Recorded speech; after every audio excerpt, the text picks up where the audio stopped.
जय हिंद दोस्तों, आप लोगों का हमारे यूट्यूब चैनल पर स्वागत है। आशा करते हैं आप लोग स्वस्थ होंगे और आप लोगों की पढ़ाई अच्छे तरीके से चल रही होगी। आज हम लोग भारत से बाहर क्रांतिकारी गतिविधियाँ कौन-कौन सी हुई हैं, उससे जितने भी महत्वपूर्ण प्रश्न होंगे, उनको आज हम लोग पढ़ेंगे। यदि आप लोगों को यह पीडीएफ चाहिए तो आप हमारे टेलीग्राम चैनल से जुड़ जाइए। हमारे टेलीग्राम चैनल का नाम है स्टूडेंट पॉइंट सेंटर। तो चलिए शुरुआत करते हैं आज के सेशन को। आज का पहला प्रश्न है, लंदन में इंडिया हाउस के संस्थापक कौन थे? लंदन में इंडिया हाउस के संस्थापक कौन थे? तो इसका आंसर हो जाएगा श्यामजी कृष्ण वर्मा जी थे। अगला प्रश्न है अगला प्रश्न है, गदर पार्टी का स्थापना हुई।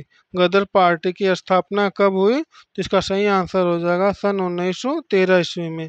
सन 1913 ईस्वी में गदर पार्टी की स्थापना हुई। अगला प्रश्न है,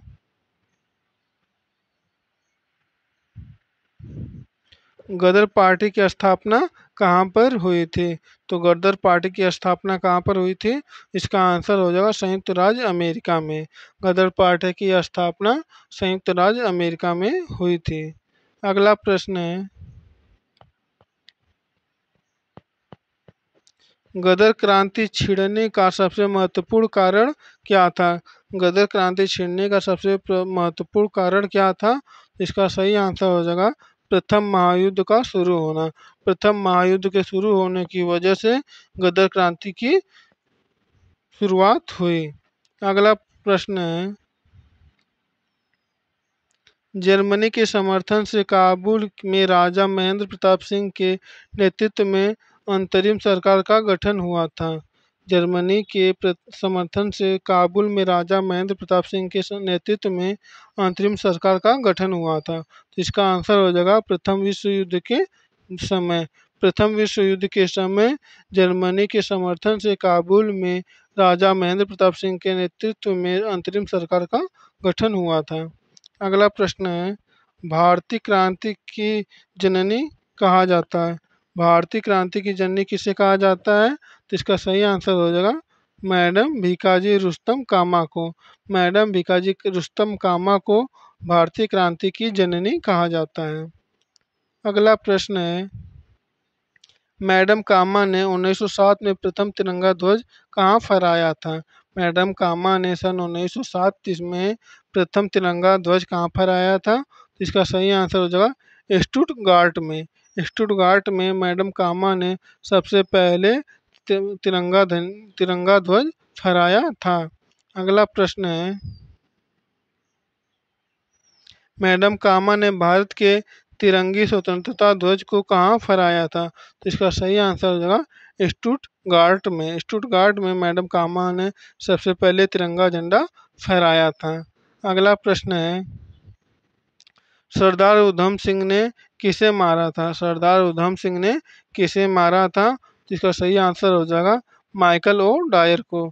सरदार उधम सिंह ने माइकल ओ डायर को मार डाला था। अगला प्रश्न है,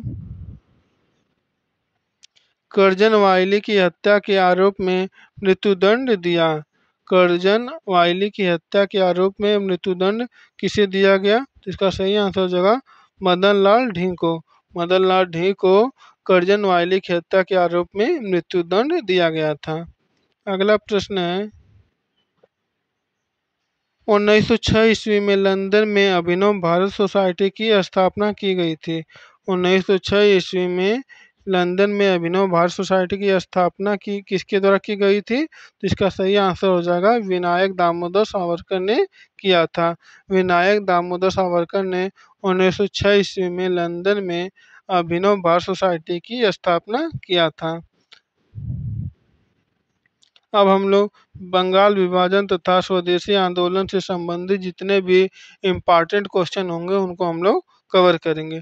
तो चलिए शुरुआत करते हैं। इसमें पहला प्रश्न है कि बंग भंग के बाद यह आंदोलन शुरू हुआ था। बंग भंग के बाद कौन सा आंदोलन शुरू हुआ था? तो इसका सही आंसर हो जाएगा स्वदेशी आंदोलन। बंग भंग आंदोलन के बाद स्वदेशी आंदोलन की शुरुआत हुई थी। अगला प्रश्न है, बंगाल विभाजन की घोषणा की गई? बंगाल विभाजन की घोषणा कब की गई? तो इसका सही आंसर हो जाएगा 19 जुलाई 1905 ईस्वी को। बंगाल विभाजन की घोषणा 19 जुलाई 1905 को की गई थी। अगला प्रश्न है, बायकॉट और स्वदेशी आंदोलन के समर्थन में इस संस्थान में गोल्डन लीग नामक संस्था की स्थापना हुई। बायकॉट और स्वदेशी आंदोलन के समर्थन में किस स्थान में गोल्डन लीग नामक संस्था की स्थापना की गई? तो इसका सही आंसर हो जाएगा देवघर। अगला प्रश्न है, 1905 में बंगाल विभाजन किस वायसराय ने किया? 1905 ईस्वी में बंगाल का विभाजन किस वायसराय ने किया? तो इसका सही आंसर हो जाएगा लॉर्ड कर्जन। लॉर्ड कर्जन ने 1905 ईस्वी में बंगाल का विभाजन किया। अगला प्रश्न है, बंगाल विभाजन के विषय में किसने कहा था कि विभाजन हमारे ऊपर बम की तरह गिरा है? बंगाल विभाजन के विषय में किसने कहा था कि विभाजन जो है हमारे ऊपर बम की तरह गिरा है? तो इसका सही आंसर हो जाएगा सुरेंद्र नाथ बनर्जी ने कहा था। अगला प्रश्न है, बंगाल विभाजन के प्रत्याघात के रूप में कौन सा आंदोलन शुरू हुआ था? बंगाल विभाजन के प्रत्याघात के रूप में कौन सा आंदोलन शुरू हुआ था? तो इसका सही आंसर हो जाएगा स्वदेशी आंदोलन। स्वदेशी आंदोलन जो है बंगाल विभाजन के प्रत्याघात के रूप में शुरू हुआ था। अगला प्रश्न है, बंगाल 1905 ईस्वी में विभाजित हुआ, जिसके विरोध के फलस्वरूप यह दोबारा विभाजित कब हुआ? इसका सही आंसर हो जाएगा 1911 ईस्वी में। अगला प्रश्न है, लॉर्ड कर्जन द्वारा 1905 ईस्वी में किया गया बंगाल विभाजन रद्द किस वर्ष हुआ? लॉर्ड कर्जन द्वारा 1905 में किया गया बंगाल विभाजन कब रद्द हुआ? तो इसका सही आंसर हो जाएगा सन 1911 ईस्वी में। अगला प्रश्न है, निम्न वर्ग 1905 के स्वदेशी आंदोलन से मुख्यतः अप्रभावित रहे। निम्न वर्ग 1905 के स्वदेशी आंदोलन से मुख्यतः अप्रभावित रहे। इसका सही आंसर जो कृषक और मुसलमान।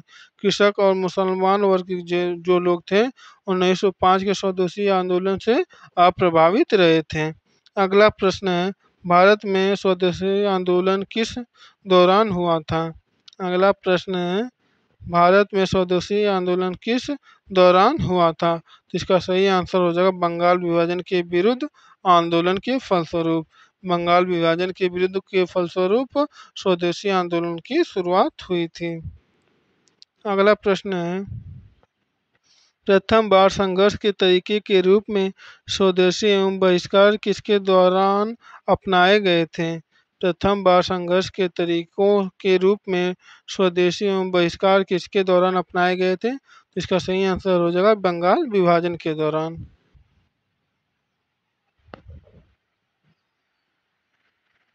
अब हम लोग पढ़ेंगे कांग्रेस के अधिवेशन से संबंधित जितने भी महत्वपूर्ण प्रश्न थे उनको कवर करेंगे। चलिए शुरुआत करते हैं। पहला प्रश्न इसमें पूछा है कि निम्नलिखित नेता ने 1906 में कलकत्ता कांग्रेस अधिवेशन की अध्यक्षता की।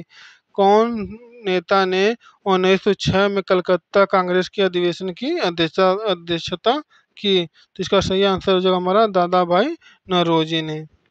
अगला प्रश्न है,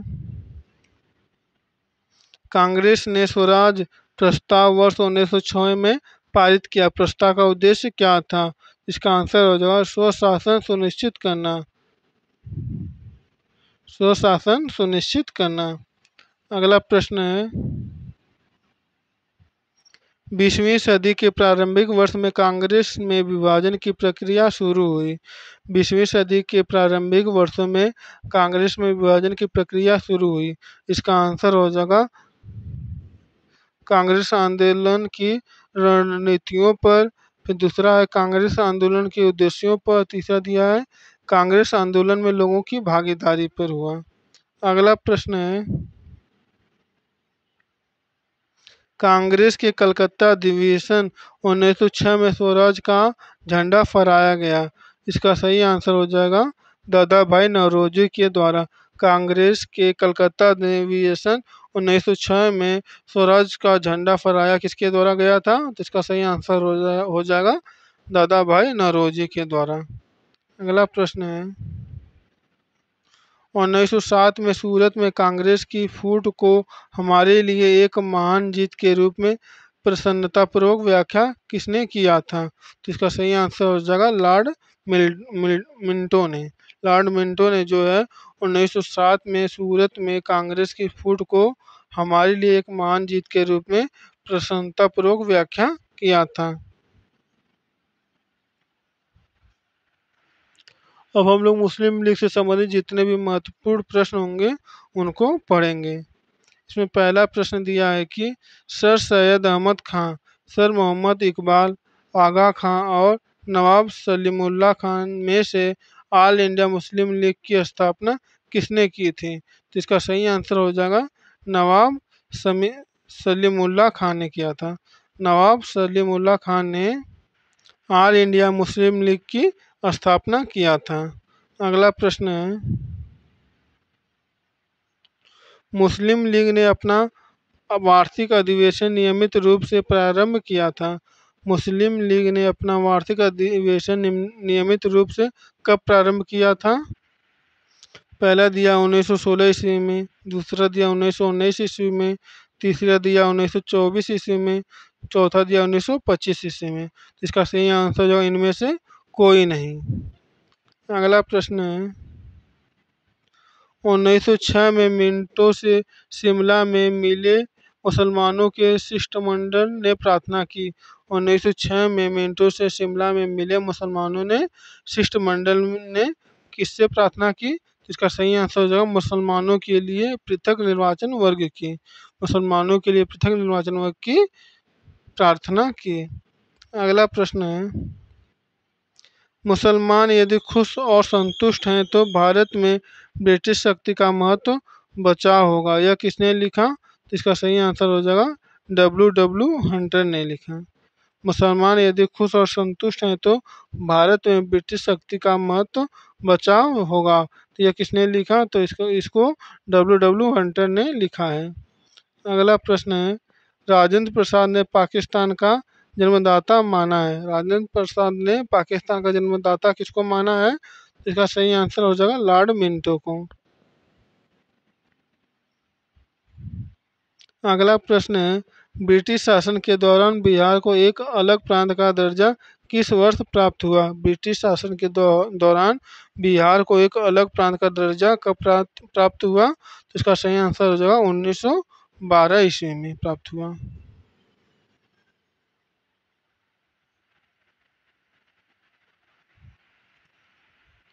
अब हम होम रूल लीग से संबंधित जितने भी महत्वपूर्ण प्रश्न होंगे उनको पढ़ेंगे। पहला प्रश्न है कि 1915-16 में होम रूल लीग आंदोलन चालू हुआ था। 1915-16 में होम रूल लीग आंदोलन किसके नेतृत्व में चालू हुआ था? तो इसका आंसर हो जाएगा एनी बेसेंट और बाल गंगाधर तिलक के नेतृत्व में 1915-16 में होम रूल लीग आंदोलन की शुरुआत हुई थी।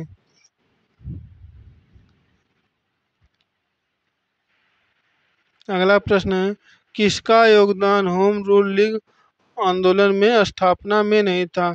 किनका योगदान होम रूल लीग की स्थापना में नहीं था? तो इसका सही आंसर हो जाएगा टी.एस. अलकाट का। टी.एस. अलकाट का होम रूल लीग की स्थापना में कोई योगदान नहीं था। अगला प्रश्न है, किस अधिवेशन में होम रूल समर्थक अपनी राजनीतिक शक्ति का सफलतापूर्वक प्रदर्शन कर सके? किस अधिवेशन में होम रूल समर्थक अपनी राजनीतिक शक्ति का सफलतापूर्वक प्रदर्शन कर सके? तो इसका सही आंसर हो जाएगा कांग्रेस का 1916 का लखनऊ अधिवेशन में। कांग्रेस के यहाँ 1916 लखनऊ अधिवेशन जो हुआ था उसमें होम रूल समर्थक अपनी राजनीतिक शक्ति का सफलतापूर्वक प्रदर्शन कर सके थे। अगला प्रश्न है, होम रूल आंदोलन भारत के स्वतंत्रता संग्राम के एक नए चरण के आरंभ का द्योतक था क्योंकि इसका सही आंसर हो जाएगा इसने देश के सामने स्वशासन की एक ठोस योजना रखी थी। तो दोस्तों आज के लिए इतना ही। बाकी की वीडियो पढ़ने के लिए आप हमारे चैनल को सब्सक्राइब कीजिए, वीडियो को लाइक कीजिए और वीडियो को ज़्यादा से ज़्यादा शेयर कीजिए। यदि आप लोगों को यह वीडियो या कोई पीडीएफ चाहिए तो आप हमारे टेलीग्राम चैनल से जुड़ जाइए। हमारे टेलीग्राम चैनल का नाम है स्टूडेंट पॉइंट सेंटर। वैसे तो हम टेलीग्राम चैनल का लिंक हम डिस्क्रिप्शन में दे देंगे, आप वहाँ से भी चाहें तो टेलीग्राम चैनल से जुड़ सकते हैं। तो दोस्तों आज के लिए बस इतना ही।